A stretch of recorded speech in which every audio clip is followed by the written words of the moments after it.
Today I'm going to be starting my forever Minecraft survival world while reading some juicy Reddit stories. I have to farm a pumpkin for every subscriber on this channel, so we currently need 260 pumpkins. Let's go ahead and judge some people. Am I the arsehole for telling my extended family how many men roughly my sister has slept with after she outed our youngest brother as a virgin? We had a family dinner this evening. My family has 4 kids in total. Me, my eldest sister, younger sister and youngest brother. Extended family attended our family dinner, so all of our significant others, our cousins, aunts and uncles, etc. During the dinner, my eldest sister and youngest brother got into a mild disagreement.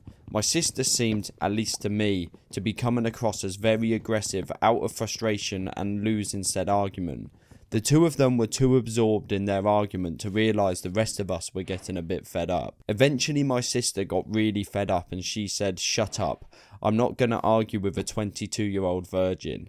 My brother hadn't done any personal attacks up to that point. It was completely unprovoked. I think it might have been the alcohol, as my sister is a mean drunk. Anyway, I immediately told my sister to grow up and that she was making an embarrassment of herself. She replied by saying everyone knows he's a virgin and she didn't say anything wrong. This annoyed me, as my bro definitely has confidence issues and doesn't need to be made fun of like this. So I responded by saying how she slept with well over 100 men while she was in college. And that since everyone in the family knows, it's not a big deal, right? Turns out her husband didn't know this amazingly, and I genuinely assumed he must have known. He left the party angrily, saying my sister misled him about her past. The family is blaming me for their marital problems. I refuse to accept I did anything wrong. My sister bullied my brother in front of everyone, and all I did was give her a taste of her own medicine. Personally, I don't think he's done anything wrong there. Also, if you want to send in your own stories, they'll be completely anonymous, and there's an email in the description you can send them to. Am I the arsehole for punishing my son after he said something racist? About a week ago, my family ordered a Chinese food for delivery. When the delivery driver came to the door, my daughter, 16, was taking the cat upstairs to put in her room because he always tries to eat the food. My son, who's 13, loudly says, "Make sure to hide the cat from the Chinese guy." As I'm at the door getting the food from the Chinese delivery driver, he obviously heard what my son had said and was upset by it. I quickly apologised and took the food. I told my son that racist jokes were completely unacceptable and very wrong, and he refused to admit that he was in the wrong. So later that night, I forced my son to write a sincere apology to the delivery driver. His name was on the receipt, as well as write a 1-page paper on Chinese culture and a 1-page paper on why racism is perpetuated by racist jokes and stereotypes. Then the next day I took him to the restaurant and had him read his apology aloud to the delivery driver, as well as give him the papers he wrote. The driver was very appreciative of the apology and thanked me for making my son do it. He then told my son about multiple instances where he had faced racist comments and attacks from people while he was a delivery driver. That night my husband and I got into an argument about me making our son do this. He told me that it was embarrassing for our son to have to do the apology and that the punishment didn't fit the crime. I told him that was much more embarrassing for the driver to have to face that kind of racism and racist stereotypes, and that our son would get over the embarrassment. I do not condone any hateful thinking in my house, and the fact that my son said that embarrassed me as well. My husband told me it's just a joke and that it wasn't that big of a deal. I feel I might have overreacted somewhat, but I think it's important to help my son understand how what he said was wrong or hurtful. Mate, I'm just calling that's a dub mum there. She's just told his son exactly what's what. I don't see no problems there. Am I the arsehole for telling my son he deserved his girlfriend breaking up with him? So my son had a long distance girlfriend recently for about 2 years. She was great. A really nice girl, and we all loved her, welcomed her with open arms. She was flying here constantly to visit him, like a weekend a month, and he didn't lift a finger to go visit her. I tried talking about it several times and told him that he should really start looking into flying over to her, instead of expecting her to do all of the travelling. He said no. And my wife probably had something to do with it, as she constantly told him she was afraid of him flying. I spoke to them both and said this girl is great for him. She was willing to move over to our country too, but said there was one condition, was that he would have to fly over to her country too, which was fair enough. He said no. He didn't want to fly or travel anywhere. My son was becoming lazier and lazier, eventually telling his girlfriend and us he was perfectly fine never travelling anywhere, including holidays, etc. Last week he told us that she's dumped him. I went on her Facebook page as we're still friends. She had even wrote us an apology letter about how upset she is about things didn't work out, so we are on good terms. And looks like she's with a new guy already. That is sus. Me and my wife had no doubt she was seeing him while still in a relationship with my son. I confessed to them both that I actually agree with her decision and that he should expect it. He did not treat her properly, and I hope he learns his lessons for the next one, because he needs to make more of an effort. I said he deserves it for his lack of effort in the relationship and essentially just allowing this girl to spend all of her money and time coming here all of the time. My wife and son are very upset that I said this. Very, very upset, and my wife says that I am being horrible. Am I the arsehole? In my opinion, no. I mean, if the son's going to make zero effort, she's going to go looking for a bit of dicks elsewhere, so at the end of the day, I don't think that dad's done anything wrong. The only thing that's a bit sus is how she moved on that fast. That is a little bit sus. Am I the arsehole for switching to regular milk to prove that my lactose intolerant roommate keeps stealing from me? Me and two other guys share an apartment together and we split all of the bills. The only thing we don't split costs on is groceries. Everyone's in charge of buying their own food and we don't touch whatever doesn't belong to us in the fridge. We put our names on everything so no one gets mixed up. The issue has been going on almost a year and I am sick of it. One of my roommates, keeps stealing my food.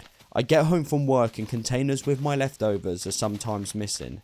They have my name written on it. Or my stuff finishes too quick. My gallon of milk, for example. I buy almond milk because I like the taste, but it seems to finish after a week, even though I've only drank once or twice. I confronted R about this lots of times and it has caused lots of arguments. He outright denies it and tells me I'm crazy even though it's obvious. My other roommate and I carpool together because we both work the same early morning shifts around the same area, so I know it's not him. It's always after we get back home and R's already left for work that I notice my food's gone. My roommate also had similar problems, but not as often as I do. I'm guessing because R doesn't like what he buys. The funny thing is R buys a lot for himself and is even more stingy about his own food. He will literally point out what's his when he comes back from the grocery shopping and tells us not to touch it. Last week my milk was nearly empty again and I got fed up. I went to the liquor store and bought regular dairy milk. I drank what was left of my almond milk and refilled the gallon with the one I bought. This was to catch/prove R is the one stealing it since he's lactose intolerant. The next day, Saturday, we get back from work and R is pissed. He yelled at me that he was stuck in the bathroom for 40 minutes with diarrhea because of my milk. He was using it to make a shake. I only responded with, "So then you're the one who's been stealing." He freaking exploded. Yeah, he admitted he was sometimes drinking my milk and eating my food, but he was just more mad that I'd switched milks than the fact he was caught. I told him I wouldn't have done it if he had just stopped taking my stuff from the fridge, or at least told the truth instead of trying to make it seem like I was making it up. My roommate backed me up and thought it was kind of funny he got payback from stealing for us. It's a little tense right now and my roommate told R is trying to convince him to agree to kick me out. Little does he know we're both looking to move somewhere else together because we are sick of his shit. I told some buddies what happened and a few think I'm an arsehole for that. I feel like I'm not in the wrong here. He was taking my food and not even owning up to it and I wanted to prove it. Does that make me the arsehole? Well, to be fair, first of all, no, it doesn't make you the arsehole, like, he keeps stealing it, but the easiest thing for me would be, like, I live with a roommate, and little things like milk and that, I'll go to the shops and get it one day, he'll go the next day. As long as you have that sort of relationship with a roommate, where it's like, yeah, I'll buy it sometimes, you buy it sometimes, if I eat something of his, I'll go to the shops and replace it, it's fairly straightforward, like, that would be the simplest solution to not have beef over something as petty as milk. I used to pay my middle school bully not to bully me, then I found out he actually needed the money. He made my life a living hell. He would turn all the boys in class against me and bully me about my eyebrows. One time he begged me to buy him pizza and said he promises not to bully me all week if I do. So I bought him a box of pizza and he fulfilled his promise. I loved the idea. I began to do it on a regular basis. I started asking him every Friday what he wants next week and so that the bullying doesn't happen again. He asked for 2 bags of hot fries, a potato chip flavour here in the US, and another time he wanted some milk from the cafeteria. and once he asked for coloured pencils for art class. My school had a uniform. It was $25 per shirt and the pants were $15. If I remember correctly, he showed up on the first day of 8th grade in regular clothes, a tee and jeans. So he got sent to the main office to wait for his parents. My aunt was there because she used to drop off my lunch and hand me money to buy food after school. She saw him upset and asked what's wrong, and he started crying lightly. His parents wouldn't come because they couldn't afford the uniform and decided it would be best to avoid the long situation. After my aunt hands me my lunch, she buys him a uniform hoodie, a couple of tees and a long sleeve. He said he had pants at home and he was hesitant to accept, but eventually took them and thanked her. Now, 13 years later, he runs a non-profit that has something to do with kids receiving books. I think it's sweet and I forgive him for being a bully because he didn't grow up to be an asshole like most bullies. Now, I think that's just a nice story there. Like, clearly this guy needed it, but also, like, that is the most American bullying I've ever heard. Like, getting upset about your eyebrows. Like, come on, get over it. I fake an accent at my job. My heart is pounding on the floor writing this. I literally haven't told anyone this. So I work at this one store and I work on the sales floor. But before all of that, I was just one person interviewing for a position at the store. Before I asked for my interview, a friend of mine dared me to interview in a British accent. I said I'd only do it if they paid me, and to my surprise, they sent me like $10 through Venmo, which was more than enough for me. I went into the interview with the mindset that I wasn't going to get hired, and they inevitably hired me on the spot, accent and all. I was nervous because I had already talked to a whole bunch of higher-ups with the accent, and decided to just go through with it, thinking that it was only going to be a summer job. I was so wrong. It's been like 7 months that I've been working there, and I still use the accent to this day. When people ask me where I'm from, I just tell them my hometown, because I have several Brits from that town from whom I grew up with. The accent hasn't really posed a problem until now, because my boyfriend is friends with one of my co-workers, so I'm going to have to find the right time to come clean. Thanks for coming to my TED Talk. I mean, that's just like a funny story. I can't see anyone being that pissed if you fucking find out eventually that you don't have an English accent, but I can see why you would want to steal an English accent. It's definitely the best. Okay, we got a bit of a deeper one next. I hate my brain damaged sister. I can't believe that I'm actually typing this out right now. It's making it feel very real. And before you say it, I know. I'm probably one of the worst human beings on this planet. Around a year ago, my older sister, 27, widowed mother of 2 boys, 8 and 5, decided to go against every single warning made, get drunk as shit and wreck her car into a rock embankment outside of town. She was life flighted to an ICU, spent weeks in a coma and awoke in a vegetative state. In the past year, she has slowly begun to see some progress. Because of this accident, I was forced to quit my job, leave my friends, move across the country and back in with my parents to help take care of her and raise my nephews. I love them dearly, but I never wanted to have kids, especially not forced upon me like this. She has the mind of a child now, argues about silly things, can't cook for herself, cries over everything, can't read, memory loss, partially paralysed on her right side, has aphasia and a list of other problems with me as a caregiver. She tells me how happy she is to be alive after such a bad car accident. I want to scream that I wish she would have died. Her boys are a wreck after losing their dad recently and now having a fucked up mum. My parents are spending all of their retirement savings for her treatments. I can see the years getting shaved off my mum and dad from the stress. I don't treat her any differently. I'd still tell her stories and laugh with her and do my best, but I hate the way I feel when I look at her. Did you even think about your boys when you got in your car? She is smiling and completely ignorant to the pain that she has caused our entire family. So I guess that's it. That's my confession. I have a deep dark hatred and resentment for someone I love, and I will never let her know. If I'm honest, I can see both sides of this. Like, at the end of the day, that's your sister. You've still got to love them, no matter what. Like, family always first. But she has put you in a horrible situation. But at the end of the day, I would still rather be in your situation than your sister's, who's in that state now. Completely self-inflicted, of course, but she's still there. She's still gonna have to suffer with it. I scammed my husband into liking me, and I admitted it on our wedding day. Admitted it in my vows, actually, in front of all of our guests. Just kidding.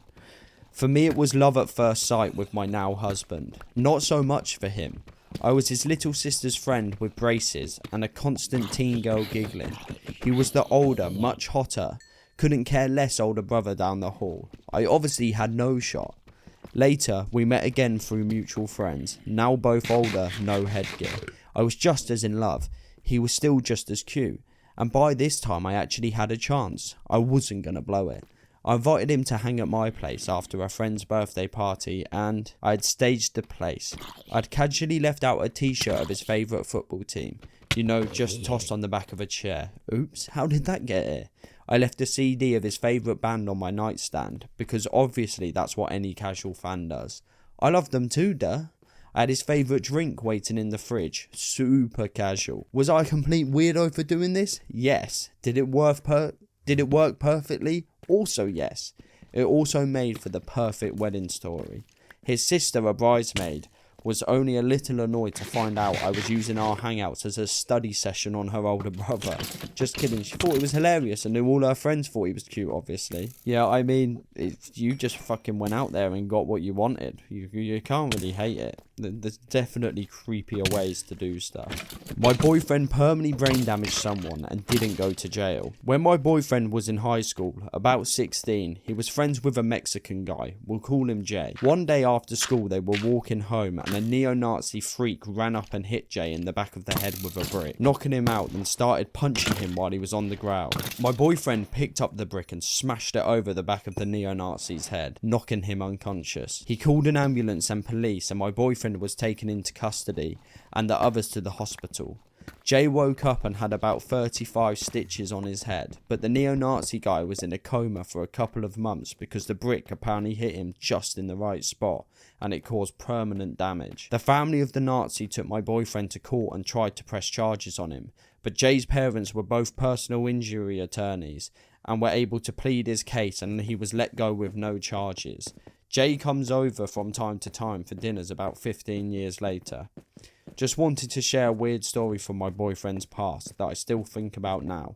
While I don't condone violence, he is a hero in my mind. Yeah, like not being funny. I write this comment here. Imagine being brain damaged and then getting even more brain damaged. Like if this guy's an actual neo-Nazi, he just deserves what he had coming.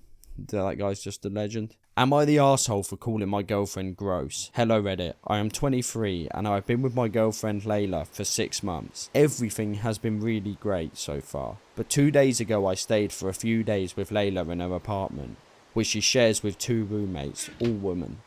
Also, I have to note that Layla has long hair, almost down to her butt but not quite. We both had 3 days off and our roommates went to stay with their families for a week. Anyway, they gave us the okay for me to stay at their place for the 3 days. Well, the second morning Layla was called into work for just a couple of hours to help with something that her co-workers weren't trained for yet. Anyway, she went and came back and took a shower. When she got out, I noticed her hair was still dry and she didn't wash it. Forget something, I asked? She looked confused, so I told her that she didn't wash her hair. Layla just laughed and explained to me that she washed her hair yesterday. Me? So aren't you going to wash it today? Her. No. You aren't supposed to wash your hair every day. Me. Says who? I wash my hair every day. Her. Yeah, but you have very short hair. It's a known fact washing your hair every day is no good for it. At this point I was very skeptical as this sounds made up and just an excuse to be lazy. You would think if you have longer hair that's more of a reason to wash it more often. So I asked her how often she washes her hair and she said twice a week. At which point I told her that she was gross and she got very upset and locked herself in her room. She didn't come out for a long time so I just left and went home. She hasn't answered my calls or spoken to me since. I asked my friends and they've been split. My sister and 2 of her friends told me that I was the arsehole. But 2 of my other friends said that I'm in the right and it sounds weird that she doesn't wash her hair daily. So am I the arsehole? Well, yeah. Like, at the end of the day, who gives a fuck how many times she washes her hair? Like, if she was stinking out your place, you'd be like, yeah, fair play. Please wash your hair. But if you've never noticed it before, like it says here you've been dating for 6 months. In 6 months, if you've never been like, fuck, she stinks, then what's the problem? Clearly she's doing something right. I don't know why you're crying about it on Reddit. This is the last story and it is the best. Am I the arsehole for shitting on my girlfriend's family's floor? Throw away for obvious reasons. The title sounds pretty ridiculous, but as I will explain, it can happen. Essentially, I, 32-year-old male, went to my girlfriend's 27 female house for a date. I hadn't seen her for a while as I was working across the country on a project, so naturally I was quite excited to see her. I'm very friendly with her family and was delighted to see that her father, a chef, had cooked a delicious looking meal, and I was getting reacquainted with them. As I said, I hadn't seen my girlfriend in 2 months. It was a wonderful occasion and we were talking. I will admit that I had had a few drinks and the atmosphere was pretty good, and there was great music, great vibes all round. I was eating from this delicious freshly cooked banquet and her cousins started to arrive. I was delighted to meet them and I said I'm very good friends with the extended family, and we were really starting to hit it off. I had a few more drinks and I admit I was starting to feel a little bit nauseous and tired. Although I just came off an 8-hour flight, so I chalked it down to that. I will note at this point I suffer from IBS and I take medication for it. I feel the need to go to the bathroom to relieve myself, so I go. I sit on the toilet, open my phone and start browsing the internet, and I release the best part of a very large excrement. Then suddenly I lose my positioning and slip to the side, but I regain my posture. I wipe my private area and think nothing more of it. As I mentioned, I'm quite dizzy. I wash my hands and head back out to the party. We're talking chilling and there's some great vibes all round when my girlfriend's cousin, let's call him Chuck, comes out of the kitchen and whispers something to my girlfriend's uncle. He walks out and I hear a loud, "What the fuck?" We all sort of walk out and I look in the door and see a disgusting drizzle of crap all around the door side of the toilet. And it looks minging. My girlfriend's father walks out and also says, "What the fuck?" And I am nervous. I say to him, I think I saw Tucker, one of my girlfriend's other cousins, looking a bit sick.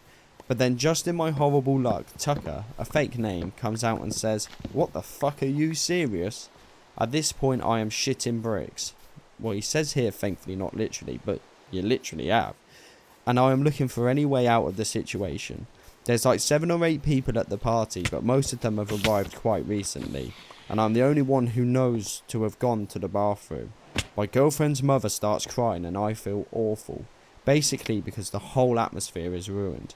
My girlfriend's dad goes in to clean it up with the aid of her brother, and I walk back to the kitchen, but there was a very edgy vibe for the rest of the evening, and I feel like my girlfriend suspected it might have been me. Not gonna lie, this one, ridiculous. If you've accidentally shat on the floor, like, we've all made mistakes, we've all been there. I've never shat on the floor, but my god, I've come close. Other things, I've definitely done other stuff.